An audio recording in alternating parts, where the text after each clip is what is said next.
Hey guys, so I want to give a little bit of info on my truck. You might have watched my cold start video of the 78 f250. Here it is, and I just want to give you some info on it. So if you watch the video, you know that it's a 78 f250 four-wheel drive. Originally it was the factory 400 V8 and 4-speed manual transmission, MP435, not the T19, with an MP205 transfer case. That's all the stock stuff. Got it from a guy about 2 years ago now, who traded me for it was an 84 f250, and that had the 6.9 in it, and that was a good truck. I can't complain too much about it. I bought that truck for $700. It had the 6.9 diesel, four-wheel drive, automatic. It was a C6 automatic, and it was a decent truck. Slow, being non-turbo, but I don't want to show my license plate.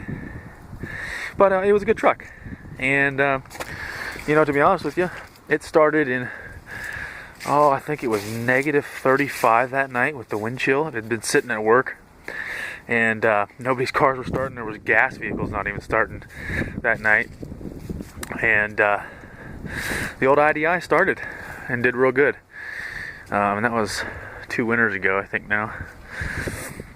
But anyway, so this is it. So I drove it for about a year with the V8 in it, and it was okay, but it wasn't great.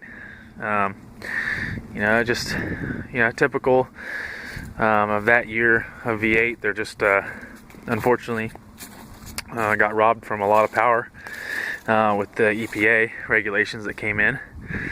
I think there was some that came in 71, and some also that came in at 77. And boy, it just really ruined some of those V8s of the day. Reliable, started every time. I've had 4 or 5 of these trucks.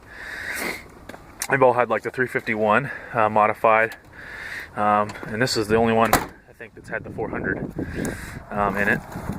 But it's a good motor. But I wanted something that got a little better gas mileage, and I always wanted to do a Cummins swap. I had a Dodge years ago, and it was a 93 Dodge crew cab, and I'm not necessarily a Dodge guy, but I prefer the Ford. But boy, the 12-valve Cummins motor is hard to beat. It's a very good motor, and I don't want to be one to jump on the bandwagon, but it is a very good motor. And what can you say? I mean, just got to be honest. It's a great motor. Not much bad you can say about it, really. But anyway, so besides that, about a year and a half ago, I told a buddy of mine, I said, hey, let's do a swap. And he was all for it. He's a Cummins tech, and we'd kind of known a little bit about him, and we'd worked on him a little bit, and so we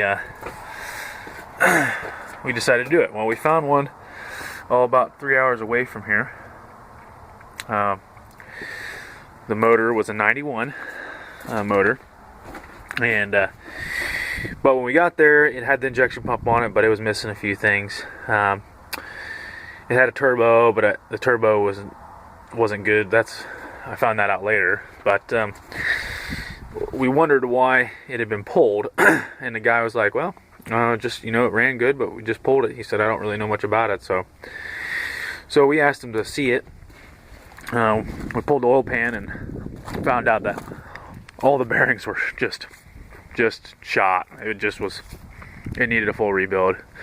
Crankshaft was scored, and quite a few things. So we actually got the guy down. I think I bought it for $500, just the motor itself. I sold the 400 out of this for $550 to a guy like 15 hours away from here. He drove here to get the motor, and I just couldn't believe that, because I thought those were relatively common motors, but from where he was from, he said they're not. So I guess here in the Northeast, those motors are pretty common, but and we're not too far from the Ford plant, so I guess that's more of a common thing here than it is down south. But anyway, so we did that, and we started a long process of rebuilding the motor and then dropping it in this, and everything's been rebuilt on the truck as far as the motor goes. It's a completely brand new motor on the inside, all new bearings, crank's been polished, new head. Doesn't really look new anymore. It's getting pretty dirty. Some of the paint's flecking off here. But anyway, and it had the VE pump in it as well. Well, didn't really know if the VE pump was going to be good. It sure seemed like it was probably going to be good, but I ended up coming across a pretty good deal. A friend of mine sold me this P pump swap, and so I decided to go ahead and do that. Well, that was a very good decision, because, boy, I tell you, this truck came alive with that P pump in there. It's a very good pump, as you guys know. Not really many modifications that we did to it.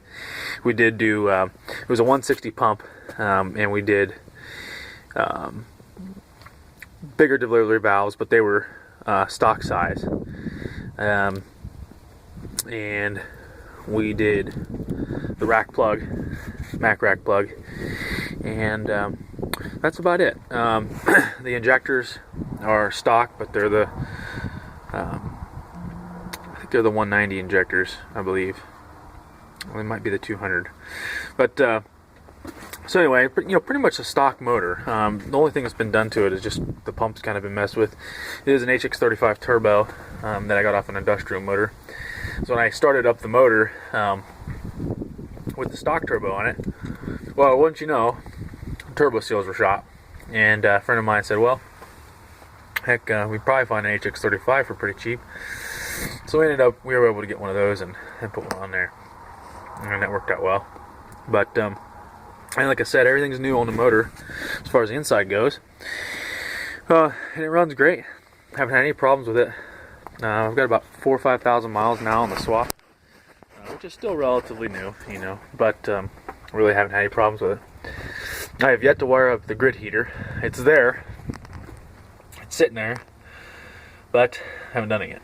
And I need to, because it gets cold here.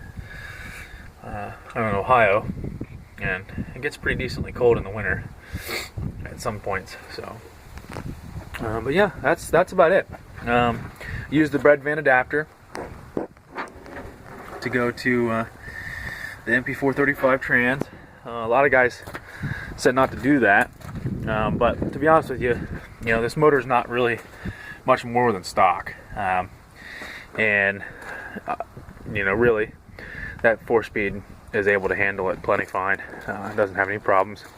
I'm not an idiot with it. It's not like I'm doing clutch dumps or anything like that, but it does fine with it. The only thing is the RPMs get pretty high at 65 miles an hour.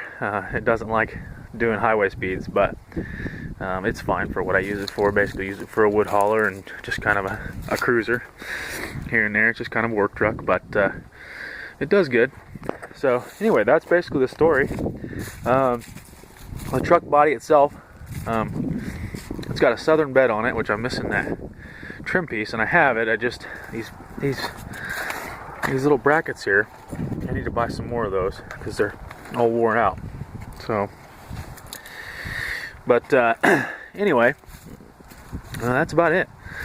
So my next set of videos, I'm going to kind of go through what I did on the swap and all the little things that you need to worry about as far as that goes. So anyway, I guess that's it for this video, and we'll see you on the next. All right.